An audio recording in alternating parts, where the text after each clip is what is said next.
అందరికీ వందనములు. దేవుని నామమునకు స్తోత్రములు. మంచిది. నేటి మన ధ్యానాంశము యెహోవా మహిమ నీ మీద ఉదయించెను. నేటి మన ధ్యానాంశము యెహోవా మహిమ నీ మీద ఉదయించెను. యెషయా గ్రంథము 60వ అధ్యాయము 1వ వచనం చదువుకుందామండి. నీకు వెలుగు వచ్చి ఉన్నది లెమ్ము, తేజరిల్లుము, యెహోవా మహిమ నీ మీద ఉదయించెను. నీకు వెలుగు వచ్చిన లెమ్ము, యెహోవా మహిమ నీ మీద ఉదయించెను అని యెషయా గ్రంథము 60వ అధ్యాయం 1వ వచనంలో దేవుడైన యెహోవా తండ్రి మాట్లాడుతున్నాడు. ఈ రోజులో ఎవరు బాధల్లో ఉన్నారో, ఎవరు వేదన శోధనలో ఉన్నారో, ఎవరు అస్వస్థతలో ఉన్నారో వారితో దేవుడు మాట్లాడుతున్నాడు.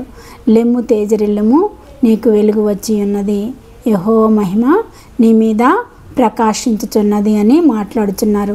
ఇలా బైబిల్ గ్రంథంలో ఎవరిని దేవుడు ఉదయించాడు, ఎవరి మీద యెహోవా మహిమ ఉదయించింది అంటే, ఐగుప్తులో ఇశ్రాయేలీయులను ఐగుప్తీయులు ఎంతో హింసించారు. వాళ్ళు హింసించినప్పుడు వారు ఎంతో బాధల్లో ఉండి వాళ్ళు దేవునికి మొరపెట్టుకున్నారు. ఆ మొర విన్న దేవుడు ఆయన యెహోవా మహిమ వారి మీద ఉదయింపజేసి ఒక సూర్యకిరణం వలె మోషేను వారి జీవితంలోకి ప్రవేశపెట్టాడు. మోషే వచ్చి వారిని విడిపించాడు. సో ఇక్కడ ఐగుప్తీయులకు ఇశ్రాయేలును బాధ పెట్టుచుండగా ఇశ్రాయేలులపై మొర విని యెహోవా మహిమ వారి మీద ఉదయించెను. అది మోషే రూపంలో ఉదయించటం జరిగింది. మోషే వారిని ఐగుప్తు నుంచి విడిపించి కనానుకు నడిపించాడు. కాబట్టి దేవుడు ఎప్పుడైనా సరే బాధల్లో ఉన్న వారిని ఎవరి చేతనని హింసించబడి వారిని విడిపించడానికి ఆయన యొక్క మహిమను మన మీద ఉదయింపచేస్తాడు. ఈ సాయంకాల సమయంలో ఎవరైతే బాధల్లో ఉన్నారో, కష్టాల్లో ఉన్నారో వారిని ఆయన విడిపించడానికి ఆయన మహిమను మన మీద ఉదయింపచేస్తున్నాడు. ఇంకా బహుగా ఉదయించినప్పుడు నిద్రించున్న నీవు మేల్కొని మృతుల్లో నుండి లెమ్ము, క్రీస్తు నీ మీద ప్రకాశించును ఆయన చెప్పుచున్నాడు. క్రీస్తు నీ మీద ప్రకాశించును. లెమ్ము, నిద్రలో ఉన్న నీవు, బాధలో అనే నిద్రలో ఉన్న నిన్ను దేవుడు మేల్కొల్పుతున్నాడు. లెమ్ము, తేజరిల్లుము, నీకు వెలుగు వచ్చి ఉన్నది.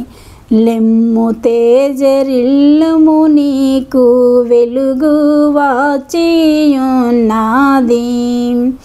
లెమ్ము, తేజరిల్లుము, నీకు వెలుగు వచ్చి ఉన్నది.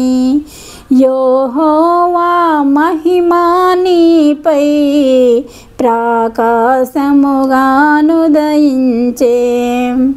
యెహోవా మహిమ నీపై ప్రకాశముగా ఉదయించే. లెమ్ము, తేజరిల్లుము, నీకు వెలుగు వచ్చి ఉన్నది. జనములు నీదు వెలుగునకు పరుగెత్తి వచ్చెదరు. జనములు నీదు వెలుగునకు పరుగెత్తి వచ్చెదరు.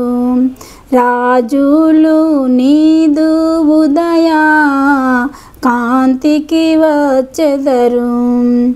లెమ్ము, తేజరిల్లుము, నీకు వెలుగు వచ్చి ఉన్నది. లెమ్ము, తేజరిల్లుము, నీకు వెలుగు వచ్చి ఉన్నది. ఎవరి మీద అయితే దేవుని యొక్క వెలుగు ఉదయిస్తుందో వారు ఎలా ప్రకాశిస్తారంటే బహుగా ప్రవహించు ఉల్లసించుదురు. వాళ్ళు ప్రభునందు ఉల్లసిస్తారు. ఉల్లసించి సంగీతములు పాడతారు. ఎవరి మీదైతే యెహోవా మహిమ ఉదయిస్తుందో వారు ఉల్లసించి సంగీతములు పాడతారు. లెబానోను సౌందర్యము దానికి కలుగును. వారికి లెబానోను సౌందర్యము కలుగును. కర్మేలు షారోనులకున్న సొగసు వానికి ఉండును. అది యెహోవా మహిమను మన దేవుని తేజస్సును చూపించును. ఎవరి మీదైతే యెహోవా మహిమ తేజస్సు ఉదయిస్తుందో వారు ఎలా ఉంటారంటే లెబనోను వలె ఉంటారు. తర్వాత లెబనోను సౌందర్యం వారికి కలుగును. కర్మేలు షారోనులు కన్నా సొగసు దానికి ఉండును. ఇక్కడ లెబనోను అంటే ఏంటి, కర్మేలు అనగా ఏంటి, షారోన్ అనగా ఏంటి చూద్దామండి. కర్మేలు అనగా తోట, వనము, ఫలవంతమైన భూమి. కర్మేలు అనగా తోట, వనము, ఫలవంతమైన భూమి. కాబట్టి ద్రాక్ష తోట కర్మేలు అనగా ఫలవంతమైన భూమి, ఫలాలను ఇచ్చిద్ది. ఎప్పుడైతే మన మీద యెహోవా మహిమ ఉదయిస్తుందో అప్పుడు మనము మంచి ఫలాలను ఇచ్చేవారిగా ఉంటాం. మన బాధలు, వేదనలు, శోధనలు అన్నీ కూడా యేసయ్య కొట్టివేస్తాడు. లెబనోను అంటే తెలుపు, అతి తెల్లని ధవళవర్ణ ధూపము. కర్మేలు, లెబనోను అంటే తెలుపు, అతి తెల్లని ధవళవర్ణ ధూపము. షారోను అనగా గొప్ప మైదానము. షారోను అనగా గొప్ప మైదానము, ఆయన పొలము, ఆయన గీతము. ఇక్కడ షారోను అనగా ఇది యేసయ్య పొలము. యేసయ్య పొలంలో ఉన్న వారికి ఏమైనా శాంతి ఉంటుందండి? శాంతి, సమాధానము, సంతోషము అధికంగా ఉంటాయి. కాబట్టి ఎవరి మీద యెహోవా మహిమ ఉదయిస్తుందో వారు కర్మేలు వలన, లెబనోను వలన, షారోను వలన ఉంటారు. కర్మేలు, షారోనులకున్న సొగసు వారికి ఉంటుంది. లెబనోనుకున్న సౌందర్యం వారికి ఉంటుంది. వారిలో ఉన్న వేదనలు, శోధనలు, బాధలు అన్నీ కూడా కొట్టివేయబడతాయి. కాబట్టి ఈ చిన్న వాక్యము మీరు విని సంతోషించాలని, మీ అందరూ కూడా ఈ కర్మేలు వలె ఆనంద బాష్పములతో దేవుని సన్నిధిలో ఉండాలని కోరుకుంటూ ఈ చిన్న వాక్యాన్ని ముగిస్తున్నాను. చిన్న ప్రార్థన చేసుకుందామండి. సర్వశక్తి, మిక్కిలి కృపగలన ఘనమైన యేసురాజా, మీ పాదములకు స్తుతులు, స్తోత్రములు తండ్రి. అద్భుతకరడ, ఆశ్చర్యకరడ, మీ పాదములకు స్తుతులు, స్తోత్రములు ప్రభా.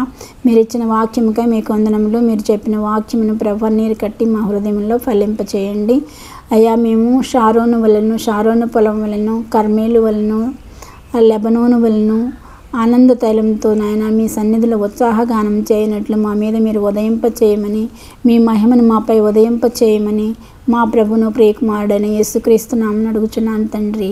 ఆమేన్.